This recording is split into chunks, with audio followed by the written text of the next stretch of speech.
존재인지요. 자기 몸을 희생하면서까지 우리를 살리시기까지 한 귀한 존재예요. 하나님은 자기 아들하고 우리하고 바꾸셨습니다. 그렇게 옆 사람이 소중한 존재라니까요. 나도 소중한 존재지만 하나님께서 피로 값주고 산 그 사람을 제가 무시하면 안 됩니다. 하나님은 귀하게 여기는데 내가 좀 잘난 것 때문에 다른 사람 무시하면 하나님은 섭섭해 하시는 거예요. 다 소중하게 귀하게 여기시길 바랍니다. 오늘 우리에게 주시는 하나님의 말씀 봅시다. 고린도전서 12장 12절부터 보겠습니다. 한 절씩 교독하는 동안 살아계신 하나님의 음성을 들을 수 있기를 바랍니다. 몸은 하나인데 많은 지체가 있고 몸에 지체가 많으나 한 몸임과 같이 그리스도도 그러하니라.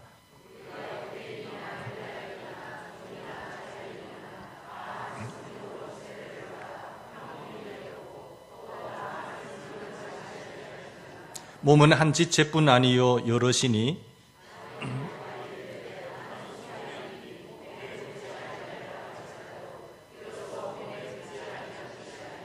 또 귀가 이르되 나는 눈이 아니니 몸에 붙지 아니하였다 할지라도 이로써 몸에 붙지 아니한 것이 아니니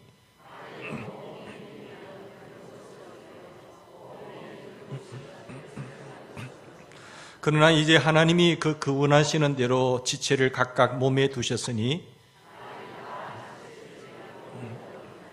이제 지체는 많으나 몸은 하나니라. 당분 교제에 대해서 한번 우리 말씀을 쭉 살펴봅니다. 지난주에 우리 교제에 대해서 개괄적으로 말씀을 드렸다고 한다면 좀 더 상세하게 말씀을 드리고자 합니다. 초대교회의 부흥의 성장의 원인, 초대교회의 아름다운 모습을 보면 참 아름답게 부흥한 것을 보게 됩니다. 초대교회가 아름다운 서로 위로 하나님을 찬양하고 서로 말씀을 나누고 또한 하나님 앞에 기도하고 그렇게 나가지 않습니까? 또 옆으로는 사람 서로 간에 서로 교제하고 또 소통하고 서로 이야기하고 서로 귀하게 여기고 하니까 또 아래로는 만물을 다스리죠. 물질을 나누고 교제를 하니까 하나님께서 이런 축복을 주셨어요. 많은 주변 사람들에게 칭송을 받게 하고 또 표적과 기사가 나타나게 되고 주께서 날마다 구원 얻는 사람을 보내주셔서 참 부흥한 것을 보게 됩니다. 물론 구약교회도 있지만 초대교회 주님 가시고 나서 성령이 임재한 교회, 그 아름다운 초대교회가 우리 교회의 모델입니다. 한국교회, 전 세계 교회의 모델인데 우리도 그런 교회를 닮아가는 아름다움이 있기를 바랍니다. 이런 내가 행복하고 주님 안에서 십자가의 은총을 찬양하고 위로 하나님께 영광을 돌리며 또 이웃 주변 사람들에게 소중히 여길 때에 하나님은 자동적으로 구원받는 사람들을 더해 주시는 은혜와 축복이 있게 되는 거죠. 이 시간 우리 교제와 나눔에 대해서 한번 살펴볼 건데요. 여기 보면 우리 몸의 조직을 한번 생각해 봅시다. 몸의 조직에 보면 여러 기관들이 있습니다. 근데 이 몸의 조직의 기관들이 서로 소통이 되어야 되잖아요. 눈도 있고 귀도 있고 발도 있고 손도 있는데 이것이 서로 연결되어서 소통이 되지 않으면 안 됩니다. 거기에는 혈관을 통해서 피가 흐르게 됩니다. 피가 흐르지 아니하면 그 부위는 조금만 있으면 썩어들어가요. 질병이 오게 되죠. 뿐만 아니라 피가 흐르다가 막히게 되면 손까지 끝까지 가지 않게 되면 당뇨가 걸려서 한 발을 자른다든지 잘라내야 돼요. 바로 썩어들어갑니다. 그러니까 이 소통이 굉장히 중요하고 교제가 그만큼 중요한 것입니다. 예를 들어서 피가 흐르다가 중단이 되고 내로 흐르지 않으면은 보통 한 20초만 되면 벌써 어떻게 됩니까? 의식을 잃어버린다고 합니다.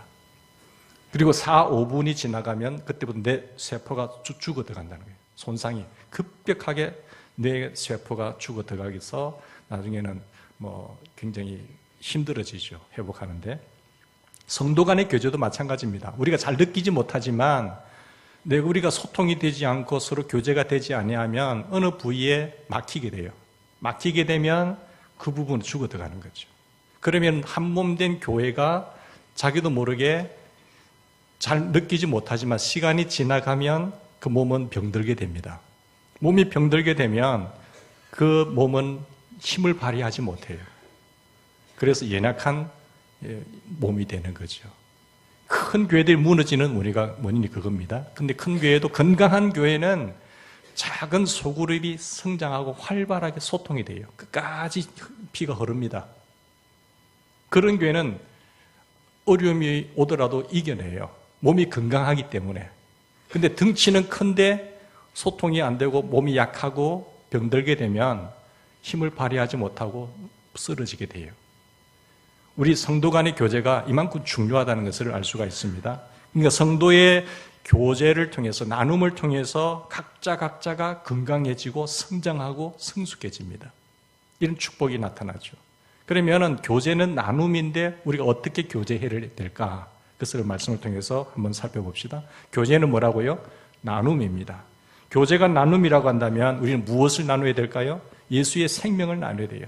예수 그리스도의 생명이 내 속에 들어와잖아요. 내가 그리스도를 주로 고백하는 그 즉시 예수의 생명, 예수의 영이 들어와서 우리 속에 임재하시고 우리를 살려나갑니다. 그래서 그리스도의 몸된 교회에 우리는 한 공동체로서 각 지체로 생활하게 됩니다. 우리가 이 교제가 나눔이라는 것을 생각하면서 왜 서로 나눔의 교제를 해야 될까? 그러면 이 나눔의 교제의 뿌리가 어디 있느냐를 아셔야 됩니다. 성경에 보면 어떤 성도가 이렇게 질문할 수 있어요. 목사님, 목장 모임 막 귀찮아 죽겠어요. 바쁘고. 목자님들도 힘들어하고. 사실 저도 그렇게 생각했거든요. 바빠 죽겠는데 무슨 목장까지 만들어가지고 소그룹 하나에 주일 예배만 드리면 되는 것이지. 사실 저도 그렇게 생각했거든요. 혼자 책 읽는 거 좋아하고 혼자 뭐 하는 거 좋아하니까. 현대인들은 점점 그렇게 가요. 스마트폰만 있으면 된다고 하니까. 그런데 성경을 보고 성경적인 것을 깊이 깨닫고 보니 그게 아니더라고요. 혼자 하면은 오래 못 가요. 여기 보면 성경에 보면 지체의 원리를 이야기하고 있는데 예수 그리스도의 한 몸으로 부름을 받은 한 지체들이다 라는 것을 이야기를 합니다. 지체의 가장 중요한 것은 소통이에요. 교제예요. 그래서 교제해야 됩니다. 한 몸의 지체이기 때문에 교제하지 아니하면 병들게 되고 병들면 힘을 잃어버립니다. 여러분, 우리는 정말 한 몸의 지체들인데 12절 보십시다. 14절, 12절 말씀 보시면 몸은 하나인데 많은 지체가 있고 몸의 지체가 많으나 한 몸인가 같이 그리스도도 그러하니라. 교회는 그리스도의 한 몸이에요. 주님의 몸된 교회입니다. 주님의 몸에 우리는 붙어있는 지체들이다 라는 것이죠. 그리스도의 한 몸에 소속된 여러 지체들인데 거기에는 눈도 있고 몸의 지체로서 귀도 있고 코도 있고 발도 있고 손도 있고 심장도 있고 위도 있고 이런 각기 기능들이 다 있다는 것입니다. 그런데 많은 지체가 있지만 한 몸이에요. 한 총재 속에 다 움직이게 되는 것입니다. 머리로 말미암아 지시가 떨어지면 다 움직이게 되는 거죠. 이것이 교회입니다. 교회 공동체 일원으로서 우리는 그리스도의 한 몸에 부르심을 받은 지체들이다 라는 게 뿌리입니다. 교제의 원리예요. 공동체가 교회인데 교회는 건물이 아니죠. 사실은 우리가 활동할 수 있는 공간이지 교회는 저와 여러분의 그리스도의 몸을 세워나가는 지체들입니다. 우리죠. 우리가 교회입니다. 교회는 한 몸에 여러 지체들로 되어 있는데 많은 지체들이 있다는 것은 교회의 다양성이에요. 그리고 다양성 속에서의 한 몸, 한 뜻을, 그리스도의 뜻을 추구해 나가는 다양성 속에서의 교회, 통일성을 우리는 기억을 하셔야 됩니다. 여러분, 다양성 속의 통일성의 교회가 특징인데 다양성 속의 통일성, 이것을 한번 생각해 봅시다. 교회가 만약에 다양성만 있다고 한다면 어떻게 될까요? 다양한 지체들이 있잖아요. 코는 코에 있고 손은 손대로 있고. 다양성만 있다고 한다면 서로 따로 논다면 어떻게 될까요? 손은 손대로 놀고 귀는 귀대로 놀고 나는 당신하고 같이 놀 수 없어. 한 몸에 붙어 있으면서도 한 몸이면서 서로 융합이 되지 않는다고 한다면 어떻게 될까요?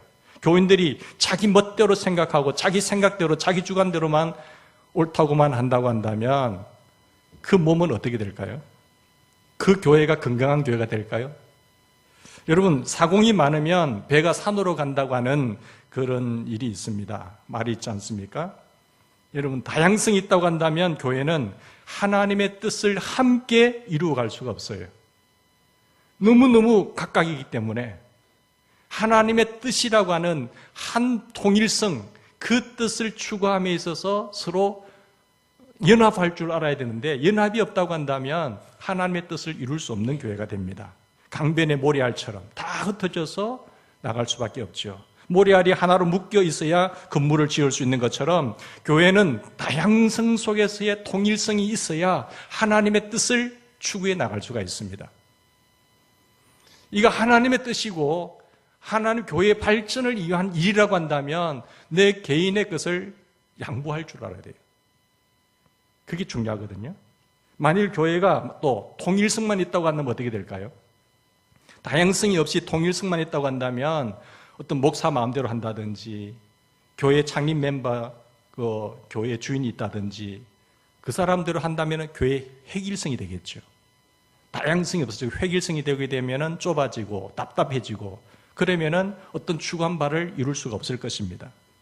다양한 사역을 감당할 수가 없을 것입니다. 다양성이 없이 통일성만 있다고 한다면 획일성이 되면서 답답해지면서 교회의 예배, 교육, 사역, 그리고 교제, 봉사 이런 것이 교회가 추구해야 될 바를 하지 못하게 돼요. 얼마나 밋밋하겠습니까? 우리는 한 몸의 여러 지체들로서 서로 나누는 교제를 해야 될 줄 압니다. 교제가 굉장히 중요하죠. 교제는 우리 그리스도의 한 몸의 지체라고 한다면 반드시 소통이 되어야 됩니다. 소통이 되지 않고 나에게 흐르다가 내가 막아버리면 나머지 부분은 썩어버려요. 여기 흐르다가 여기 막혀버리면 손 잘라내야 됩니다. 그러면 그 몸은 병신이 되는 거예요. 교회가 건강한 교회가 되지 못하고 병신된 교회들이 얼마나 많습니까? 웃기죠. 그 이유는 뭔가 하면 흐르지 않아서 그래요. 참된 교제가 이루어지지 않게 되면 그 문제가 되는 것입니다. 교회가 다양성 속에서의 통일성을 지닌 공동체라고 한다면 한 몸의 공동체가 어떻게 이루어집니까? 교회 공동체가 어떻게 형성될까요? 교회 공동체라고 하는 것은 13절 말씀에 이런 말씀이 있습니다. 13절 보세요.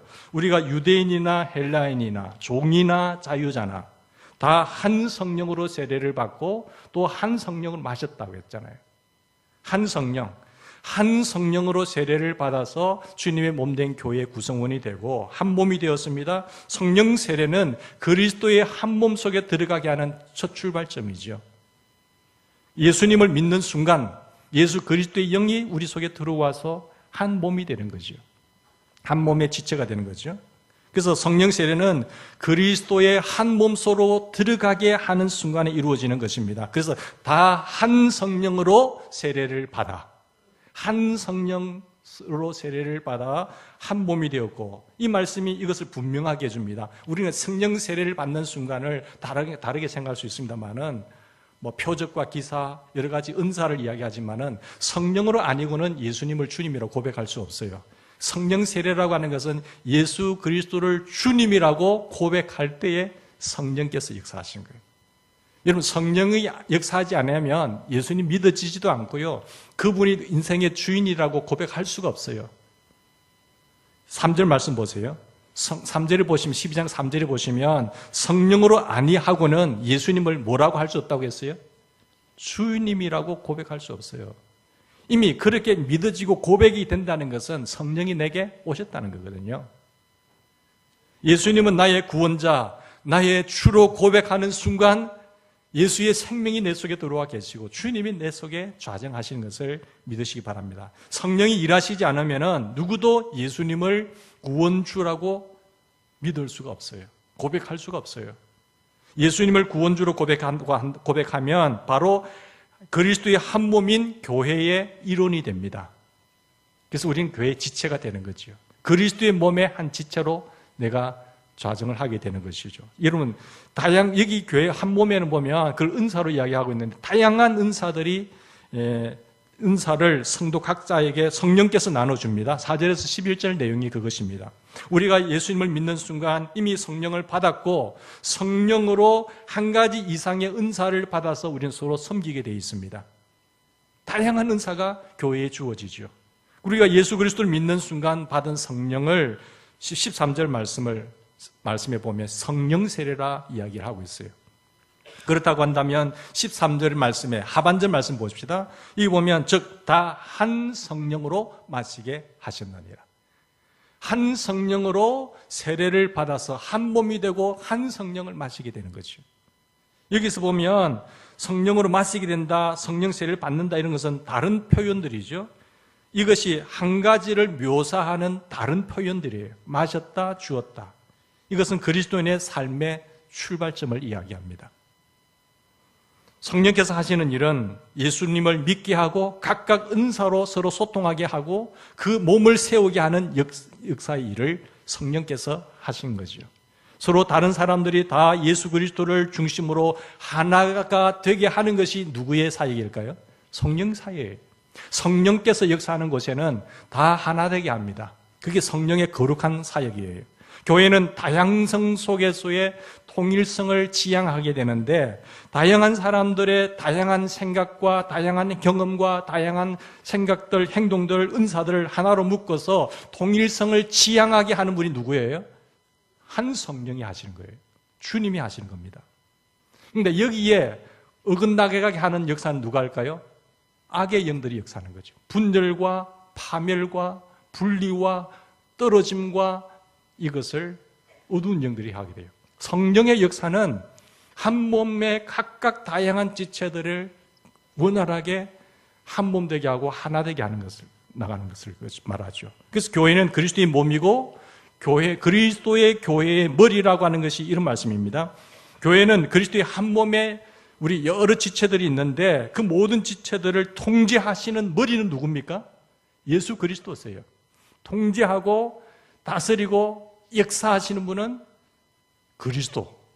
그래서 그리스도를 머리로 한 우리는 지체들이죠. 그 몸의 지체들. 인간의 머리가 온몸의 조직과 기관에 명령을 내려서 몸이 이게 일사분란하게 잘 움직이는 것처럼 저기로 가라, 이렇게 움직이라, 뭘 하라, 머리의 통제를 받지 않습니까? 그리스도께서 우리 모두에게 명령을 내려서 통제합니다. 이걸 거스리는 영이 있는데 그건 악령들이에요. 어둠의 영들이에요. 마귀의 영들이에요.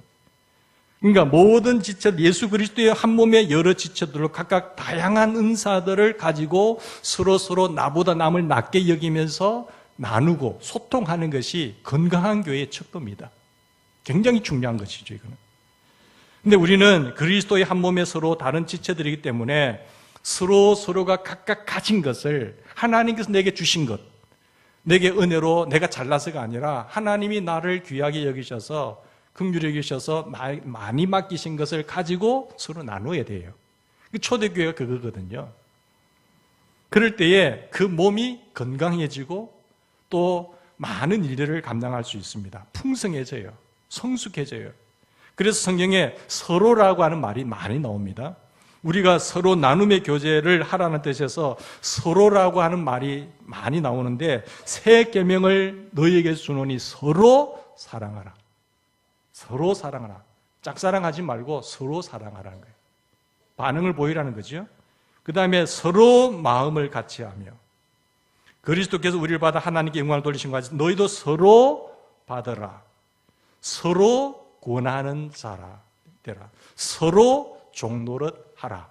서로 친절하게 하며 서로 용서하기를. 서로 피차 가르치며 권면하라.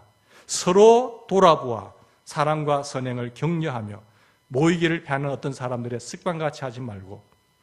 그러니까 성도들은 서로 자기 자신이 체험한 예수의 생명을 서로 나누셔야 돼요.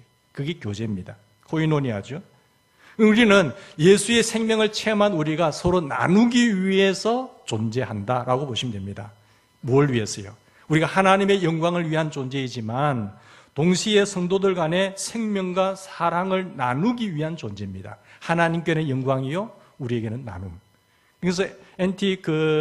라이트라고 하는 세계적인 신학학자가 이렇게 말을 했습니다. 교회는 1차적으로 두 가지 밀접한 일과 연결되어 있다. 한 가지는 하나님의 영광을 위해서. 하나님을 영화롭게 하는 것이 교회의 첫 번째 존재 목적이고, 두 번째는 교회에서 이 땅에 하나님의 일을 하기 위해서 교회는 존재한다. 이 두 가지가 목적이에요. 하나님을 영화롭게 하는 것이고 모든 일을 그리고 이 세상에 하나님의 일을 하기 위해서 세워진 교회가 그리스도의 몸인 교회예요. 근데 하나 덧붙인다고 한다면 우리끼리 서로 뭐 해야 돼요? 서로 교제를 하셔야 돼요. 이 서로 교제를 에너지를 얻어서 시너지 효과를 얻어서 협력하고 동력함으로 말미암아 교제함으로 말미암아 하나님의 기쁨이 되고 하나님께 영광이 되고 두 번째 우리의 이 힘으로 말미암아 세상에 하나님 일을 펼쳐 나가게 되는 거예요.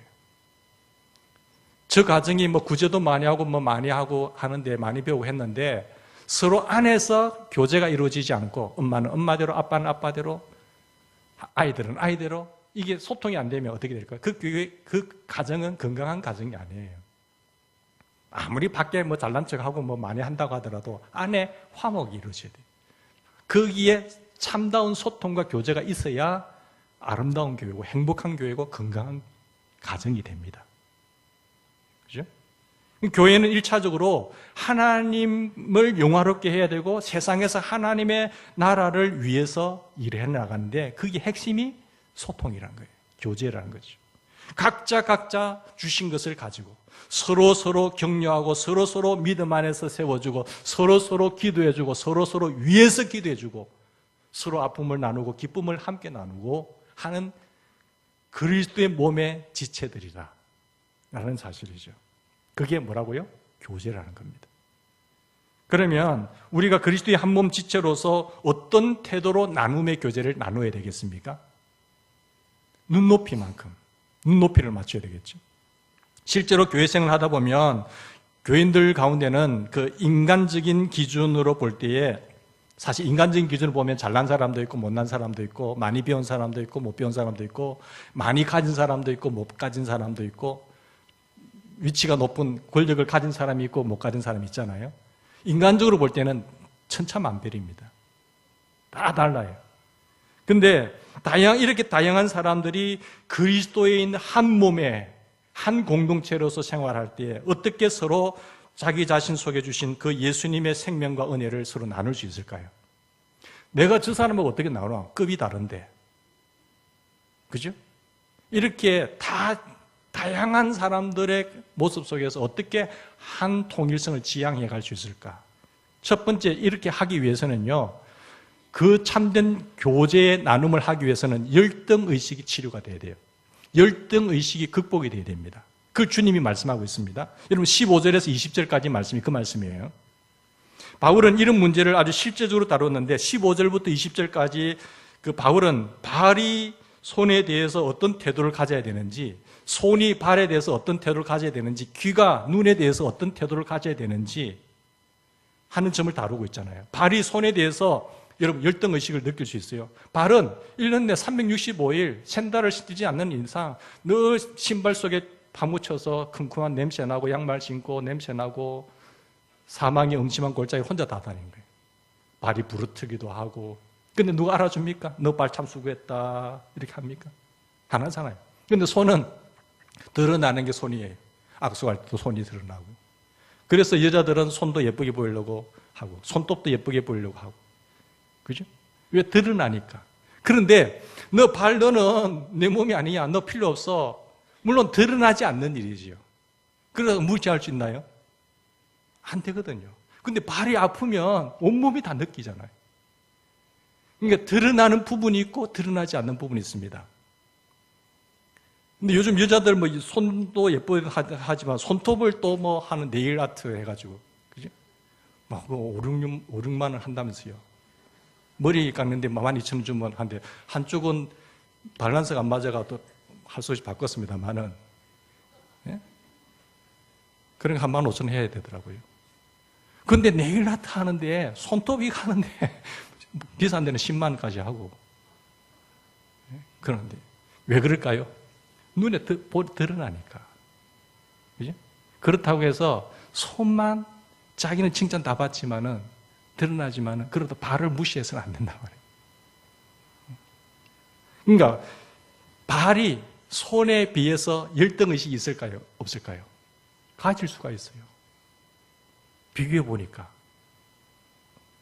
귀와 눈도 마찬가지예요. 여기 보면은 귀는 눈에 비해서 잘 드러나지 않고 잘 여자들 기르면 귀도 안 보일 수도 있잖아요. 그래도 내 귀 봐라 하면서 미인까지 또 달아가지고 이렇게 하지만 예? 근데 사실은 잘 드러나지 않아요. 눈은 계속 드러나고 보이는 게 눈이니까 얼굴에 있어서 중심에 있잖아요. 누구든지 몸도 늘씬하고 얼굴도 잘생겼고 배운 지식도 많고 그리고 경험도 풍성하고 돈도 많이 벌고 공부도 잘해서 명문대에 들어가고 자식들도 훌륭하고 이렇게 나가면은 사실 목장에 들어가서 아이고 나는 그것도 안 되는데 이게 열등의식을 가질 수 있어요. 동창회도 몇십 년만 만나지만 내가 어느 정도 자랑할 수 있을 때에 뭐 갈 수 있는 것이 나 자신이 좀 떳떳하지 못하면 동창회도 잘 못 나가는 것처럼 교회도 그런 일이 일어날 수 있단 말이에요. 그러니까 내가 모든 일이 잘 되고 좀 우월감을 가질 때는 참석을 할 수 있지만 내가 열등의식을 가지면 그 공동체에 가기 싫다. 뭐 예배만 드리고 살짝 가면 되는데 꼭 깊이 들어가서 서로 교제한다는 그 자체가 부담이 될 수 있거든요. 이런 열등의식 때문에 소그룹 공동체가 활성화가 되지 않을 수 있어요. 이게 치료가 된다는 거예요. 우리가 누구냐?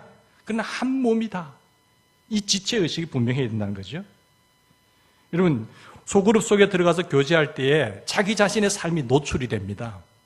노출이 될 때에 또 같은 구성원들이 우월감을 가진 사람들이 그걸 받아줘야 되는데 손가락질을 한다든지 하면 그 공동체는 수준이 낮은 거예요. 서로 품어주고 서로 받아주고 서로 격려해주고 해야 되는데 자기 우월감만 자꾸 드러내는 거지. 그 열등의식 가진 사람 올 수 있겠어요? 못 온단 말이죠. 여기 보세요. 이럴 때 어떻게 해야 되느냐? 하나님의 말씀을 들어보십시오. 15절 16절입니다.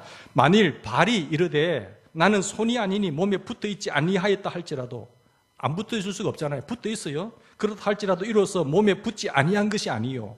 또 귀가 이르되 나는 눈이 아니니 몸에 붙어있지 아니하였다 할지라도 이로써 몸에 붙지 아니한 것이 아니지 않느냐.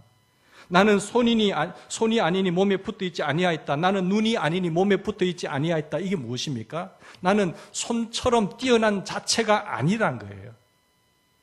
몸에 소속이 되지 않았다는 것 아닙니까? 나는 눈처럼 뛰어난 지체가 아니니 몸에 소속되지 않겠다는 것 아닙니까?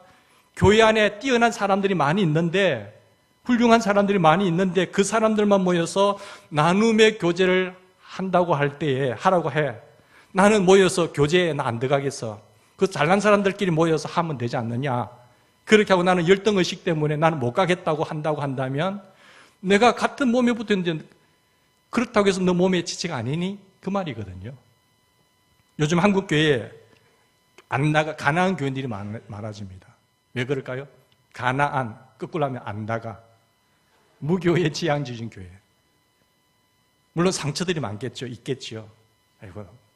그런 열등의식 때문에 들어가면 노출이 되니까 가기 싫은 거예요. 또 들어가니까 뭐 또 소그룹에 들어가라고 다 들어가는 거예요. 그래서 차라리 내 혼자 하시는 시간 하는 게 낫겠다. 혼자 책 보고. 그러나 그게 아니에요. 그러면 오래 못 갑니다. 흐르지 않으면 죽습니다.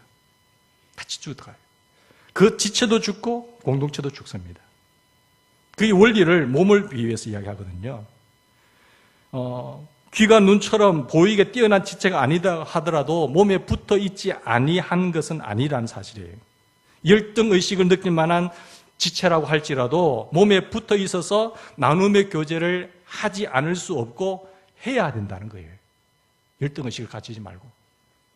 소그룹에 안 나가도 나 혼자만 잘 믿으면 된다라고 하는 생각은 지체 원리에 따라 잘못된 생각입니다. 주일 대예배만 한번 보고 나오고 그 이상 나눔의 교제를 하지 않는 것도 지체 원리에 따라서 잘못된 태도예요. 그걸 주님께서 지금 지적하고 있거든요. 우리가 그 횃불을 태울 때, 모닥불을 피울 때 보면은 각 나무들 모여서 탈 때는 잘 타요. 근데 잘 탄다고 해가지고 횃불을 하나 떼놓으면은 타다가도 꺼져버리잖아요. 근데 그것을 꺼져 있는 것을 다시 또 집어넣으면 타게 돼 있어요. 이 지체 원리입니다. 성도의 교제가 바로 이와 같습니다. 장작들이 모여서 서로 떨어지지 말고 같이 붙어서 타는 것. 에베소서의 말씀도 바로 이것을 경고하고 있습니다. 온몸이 눈이라고 하면 어떻게 될까요? 여러분, 온 17절에서 20절 말씀 보면 만일 온몸이 눈이면 듣는 곳이 어디며 온몸이 듣는 곳이면 냄새 맡는 곳은 어디냐. 그러나 이제 하나님께서 그 원하시는 대로 하나님이 원하시는 대로 지체에 각 몸에 두셨으니 만일 한 지체뿐이면 몸이 어디냐. 어떤 지체는 많으나 몸은 아니니라. 지체는 맞지만 여러분 온몸이 눈이라고 생각해 보세요. 앞에도 눈, 뒤에도 눈, 뒤에 밑에도 눈. 그건 뭐 귀신이지. 뭐가 인간이겠어요? 얼마나 흉측하겠어요? 온몸이 손이다. 앞에도 손, 뒤에도 손. 하나님께서 아주 조화롭게 잘 주신 거예요. 여러 지체들이 있지만 한 몸이라는 것이죠. 끔찍하게 만들지 않았어요. 자, 열등의식을 극복하시기 바랍니다. 그래야 교제가 이루어질 수 있어요. 뿐만 아니라 21절부터 여러분 25절까지 보세요. 우등의식이 치료가 돼야 됩니다. 우리는 절대로 열등의식 때문에 나눔의 교제를 회피해서는 안 돼요. 다 들어가셔야 돼요. 나가 아니면 나 좀 아니겠지. 그러면 거기서 막혀버리면 머지않아서 썩어도 간다니까요. 자, 그러면서 발이나 귀의 열등의식이 나눔의 교제의 장애물이 된다고 한다면 우등의식은 장애물이 되지 않을까요? 우등의식도 장애물이 될 수 있다. 것이죠.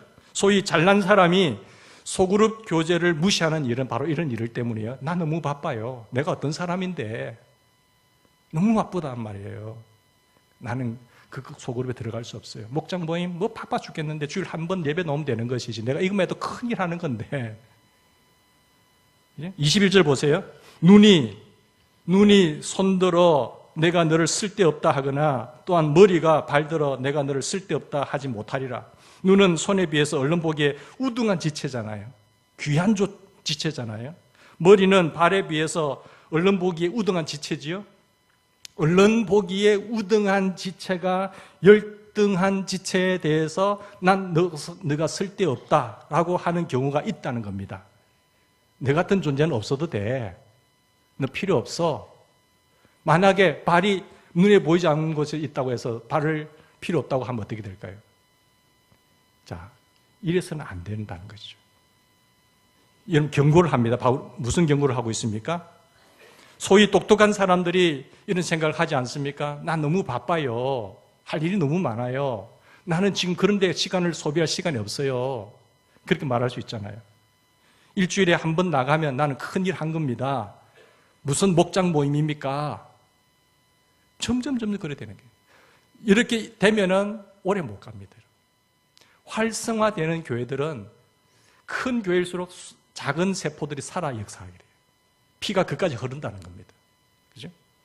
여러분, 제가 이런 상황이기 때문에 우월의식을 가지고 바쁘다는 핑계로 나는 급이 다르기 때문에 나는 이런 존재이기 때문에 무시하게 되면 자기가 남보다 낫다는 것 아니겠습니까? 자기는 남보다 더 바쁘다는 그런 우등의식에서 나오는 거예요. 사람들은 가치가 있는 것에 시간을 들이게 되어 있습니다. 돈 버는 것이 가치가 있기 때문에 소중하게 생각하기 때문에 시간을 들이잖아요. 사람은 가치 기준에 따라서 시간과 모든 에너지를 들이게 되어 있어요. 그러니까 주님이 세우신 교회, 나는 주님의 한 교회의 지체다, 주님의 몸의 지체다라는 의식이 있으면 이것이 소중하다고 생각되면 반드시 들어오게 되어 있습니다. 근데 우리 목자님들이 정말 힘들어요. 제가 목자님들 들들들 볶을 수도 없고 목사님 죽겠습니다 막 그렇게 말하거든요. 이게 치료가 되셔야 돼요. 열등의식이 있는 분들은 그 열등의식을 극복을 하셔야 돼요. 또 우등의식이 있는 사람들도 치료를 하셔야 됩니다. 이것은 여기 보면 발이 아무리 바빠도요 몸에 속할 시간이 없다고 할 수는 없잖아요. 바쁘더라도 나는 몸에 속할 수는 없어요 라고 할 수는 없어요. 귀가 아무리 바빠도요 몸에 속할 시간이 없다고 할 수 없은 것 같다는 겁니다. 그래서 우리는 바쁘면 바쁠수록 소그룹 교제에 들어가서 예수의 생명을 나누어야 됩니다. 내가 연약하든지 가서 생명을 받아야 되고 내가 생명이 내가 더 충만하면 나눠줘야 돼요. 이렇게 세워주고 기도해주고 격려해주고 있으면 나눠주고 없으면 받고 해야지 나는 없기 때문에 안 돼요. 나는 너무 가졌기 때문에 급이 달라서 같이 못 놀아요. 이게 큰 병이라는 거예요. 그러면 그 몸은 오래가지 못한다는 거지요. 좀 잘 나간다는 사람들이 급이 다른 사람들과 같이 어울리기 싫어하는 면도 있지 않습니까? 뭐 우리 교회는 그런 게 별로 없지만 사자 모임 그룹들. 근데 어떤 교회는 보면 정말 그런 사람들 또 묶여서 각 일부러 분산시켜서 다 침투해 들어가요. 하나님의 은혜로 제가 이렇게 된 겁니다. 너무 감사해요. 그러면서 자기의 가진 은사를 가지고 섬기는 거예요. 자기도 보람을 느끼고 주변 사람들도 혜택을 받게 되고. 어릴 때는요, 난 너하고 안 놀아! 이렇게 하다가 어른이 되면 소위 고상하게 이제 급을 따지잖아요. 어떻게 내가 저런 사람들과 같이 어울릴 수 있어? 그러면서 낮은 사람들을 거절하지 않습니까? 교회 안에서 이렇게 되겠어요? 우리가 주님께서 그걸 다 보고 우리 구원받으려고 하면 구원받을 사람 어디 있겠었어요? 나같이 죄인 중에 개수라도 하나님이 나를 찾아오셔서 내가 뭐 잘난 것 있다고 이 은혜를 받은 하나님의 사람인데 내가 좀 하나님의 은혜를 받고 풍성하게 되고 좀 잘 되니까 내하고 같이 못 놀겠어. 그러면서 우월의식을 가지게 되면 그것이 나에게 큰 교회가 성장하고 성숙하고 건강하게 하는데 장애 요소가 되는 거예요. 장애 요소가 되면 하나님께서 마음이 얼마나 아프시겠냐 말이에요. 예수님은 더 이상 높으실 수 없도록 가장 높으신 하나님의 아들입니다. 그 하나님의 아들이 어떻게 인간에게 지구에 찾아와서 말구유에 태어날 수 있습니까? 그 우월의식을 따지다고 한다면 주님이 최고 높으신 분 아니에요?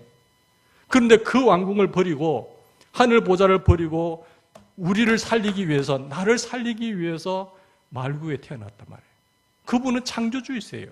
그분은 최고의 하나님이세요. 그 신 하나님인 인간과 어떻게 급이 같을 수가 있겠습니까? 이건희 회장하고 그 삼성그룹의 회장님하고 중소기업의 말단 사원하고 비교가 안 되는 거예요. 그거하고 비교가 되겠어요? 신과 피조물 존재인데 비교가 안 되지만 소통하기 위해서 우리를 살리기 위해서 내려오셨단 말이에요. 주님이시라도 그렇게 하셨다고 한다면 내가 주님의 은혜로 조금 잘나고 좀 많이 배우고 좀 가지게 됐다고 해서 다른 사람들을 무시하면 안 된다는 것이죠.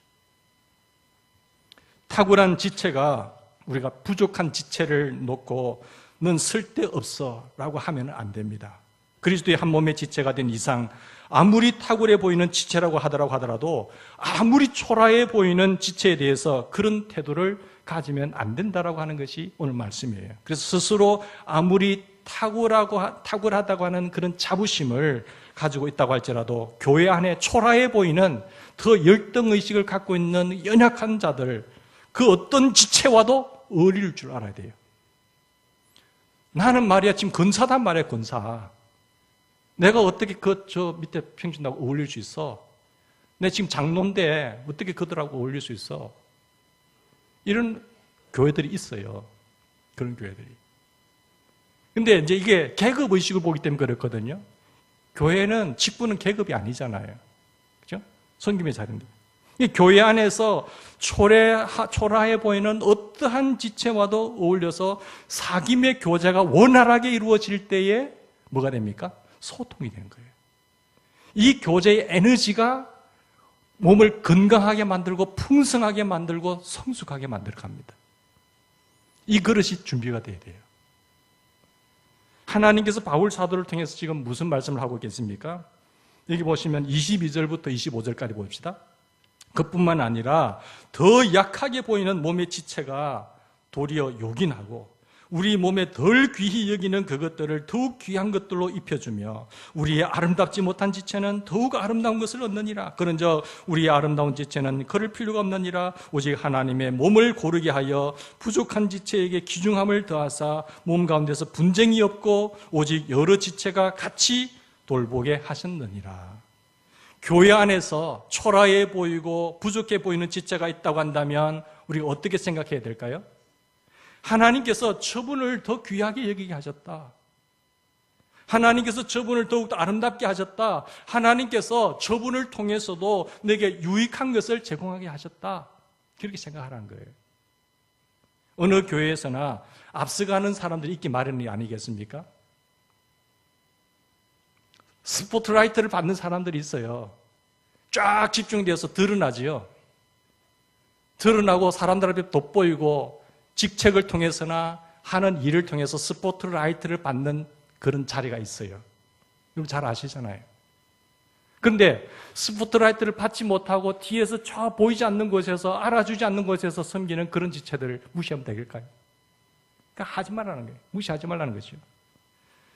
드러나는 직책이든지 스포트라이트를 받는 직책이든지 우리는 그렇지 못한 사람도 교회의 생명과 건강에 매우 귀중한 존재라는 것을 아셔야 돼요.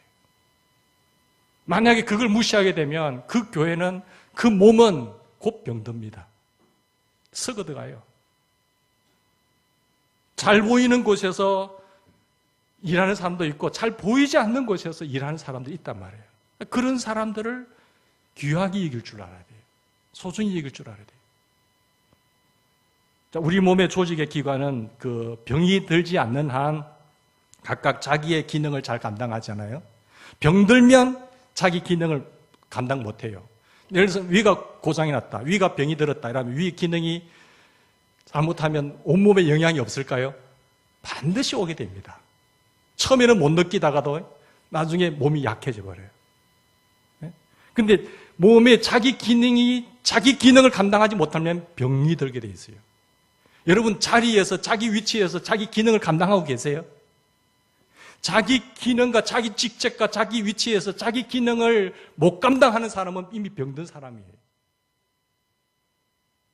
그 자기 자리에서 자기 기능을 원활하게 감당해 줘야 몸이 건강해지고 성장하고 튼튼하잖아요. 근데 이미 여기도 병이 들어있고 지금 이 부분도 병이 들어있고 위의 기능을 해야 되는데 자꾸 간의 이야기만 하는 거야. 내가 보냈는데 너 간은 뭐하냐? 그러면 서로 몸은 급격히 쇠약해져 버려요. 병이 들지 않는 한 자기 기능들이 원활하게 자기 기능을 감당하게 되죠. 그래서 심장이 휴무가 있을까요? 여러분 찰 때도 심장은 뛰는 거예요. 계속 일을 하잖아요. 묵묵히 뜁니다. 심장은 전신 산소 소모량이 5%만 배당받고도 불평 없이 잘 뛰어요. 다른 곳에 산소 다 보내주면서 5%만 갖고 묵묵히 자기 일을 해요. 심장은 머리, 간, 콩팥 등에 필요한 만큼씩 정확하게 공평하게 다 배분해줍니다. 주인이 아무리 쉬라고 명령해도 주인의 생각과는 관계없이 심장은 자동적으로 일을 해요. 주인이 몰라줘도 심장은 뜁니다. 문제가 생기면 즉시 가슴이 답답해지고 조여들어서 기절을 함으로 심장은 경고하고 있잖아요. 심장은 옆집 허파와는 뗄 수 없는 공생관계를 협력합니다. 심장은 더 이상 소임을 감당할 수 없을 때에 주인을 위해서 깨끗하게 물러나요. 심장은 주인이 저산소증, 쇼크, 대량 출혈로 비상사태에 빠지게 되면 우선순위로 결정 매뉴얼에 따라서 생명과 직결되는 뇌와 심장의 피가 집중 배분되도록 말초 혈관들을 꼭 잠가버립니다. 우리에도 육체의 한 기관인 심장처럼 그리스도의 한 몸의 지체잖아요. 한 몸의 지체라고 한다면 각기 제 기능을 충실하게 감당해야 됩니다. 어떠한 지체라도 묶여지고 병이 들게 되면 곧 그 몸은 쇠약해져 버려요. 다른 일을 할 수가 없어요. 서로 나눔의 교제를 통해서 한 몸에 우리는 건강과 성장을 도모해야 돼요. 우리는 나 외에 다른 성도들을 소중하게 여길 수 있기를 바랍니다. 내가 하는 사역만 아니라 다른 사람이 하는 사역도 귀하다는 말이에요. 그러니까 내 사역만 고집하지 말고 우리 파트만 고집하지 말고 다른 사역들을 같이 윈윈할 수 있도록 해나가는 것이 건강한 몸이 되는 것입니다. 다른 성도들이 하는 사역을 시기한다든지 불평한다든지 원망한다든지 악평한다든지 하지 말고 서로 중요시 여기셔야 돼요. 잘한다고, 당신이 있어서 이렇게 세워진다고, 남도 알아주지 않는 곳에서 얼마나 수고 많느냐고, 그리고 호평해 줘야 돼요.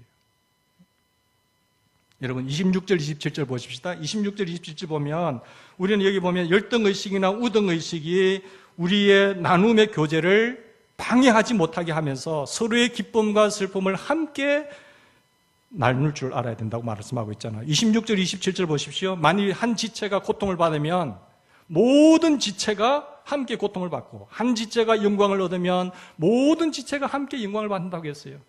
여러분, 내 손가락 하나 다쳤는데 이게 너는 손가락이니까 나 모르겠다. 손가락이 아프면 온몸에 느낌이 없으세요? 그건 한 몸이 아니라는 증거예요. 같은 한 식구들이 있는데 너는 당신이 골 맡든지 어떻게 하든지 뭐 당신은 당신이니까 이렇게 하면 되겠어요? 한 몸이라고 한다면 한 지체가 아프면 같이 느끼 오는 거예요. 저 발가락이 아픈데 지금 온몸이 지금 열이 나는 거예요. 그 느낌이 없다. 그러면 한 몸이 아닙니다. 그건. 그렇잖아요? 그래서 한 몸이 고통을 받으면, 한 지체가 고통을 받으면 온몸이, 한 지체가 잘했으면 온몸이 같이 영광을 받는 거죠. 기쁨을 나누면 배가가 되는 거고요. 고통을 나누면 절반은 줄어들어요. 동고동락의 나눔을 말하는 거죠. 교회가 그리스도의 한 몸이기 때문에 성도 한 사람이 아프면 온 교회가 아파하는 심정을 가져야 된단 말이에요. 그게 한 몸이라는 증거예요. 주님께서 피로 값주고 지체별로 나눠줬다고 한다면 내 우월의식이라든지 내 열등의식으로 말미암아 몸을 병들게 해서는 안 된다는 겁니다. 한 지체가 기뻐하면 온 교체가 축하해 주는 게 너무 잘했다고, 우리의 영광이라고, 주님께 영광이라고, 우리 교회의 기쁨이라고. 한 지체가 슬픔을 당하고 고통을 당하고 아픔을 겪게 되면은 같이 아파할 수 있어요. 같이 기도해 줄 수 있어야 돼요. 경조사 문제도 마찬가지예요. 당신이 왔기 때문에 간다. 부족이 있다 없다. 가지 마. 경조사가 사람이 와줬으니까 나도 가주자는 이런 품앗이 하듯 하지 말라는 거예요. 진정으로 축하하고 진정으로 같이 애도해 주는 것이 성도라는 거예요. 저 사람을 긍휼히 여기고 하나님 내게 주셨으니까, 하나님 내가 저 상황에 들어가면 어떻게 할까요? 내 식구가 내 지금 아픔에 눈물을 흘린다는 생각으로 같이 해주는 거예요. 그러면요 서로 줄어들어요. 서로 힘이 돼요. 서로 알아줄 일 때 알아주고 격려주면 얼마나 좋을까요? 그게 건강한 교회의 큰 사역들을 감당하기 위한 중요한 요소라는 거죠. 갓난아기가 숨을 쉬고 있을 때 스스로 살고, 갓난아기가 스스로 자랄 수 없는 것처럼 우리 모든 성도는 스스로 살 수가 없습니다. 스스로 자랄 수가 없어요. 반드시 남의 도움이 있어야 됩니다. 내가 남의 도움을 받지 않으라는 그런 일이 있을까요? 인생에 있어 보면 항해에서는 다양한 문제들이 생기게 돼요. 그럴 때에 나도 그럴 수 있으니까 서로 보호와 교회가 위로와 양육을 하는 우리 모두가 되기를 바랍니다. 그래서 하나님께서 더 큰 꿈을 갖고 기대를 하고 있을 때 우리가 준비해 나가면 지역을 품을 수 있는 그릇이 돼요. 건강한 몸이 돼야 건강한 사역들을 차고 나갈 수가 있습니다. 그래서 우리가 한 사람도 그런 사람이 없도록 서로 돌아보고 서로 직분에 귀한 것을 깨달아서 그리스도의 몸을 세워가는 우리 모두가 되시기를 간절히 바랍니다. 우리 같이 기도하십시다.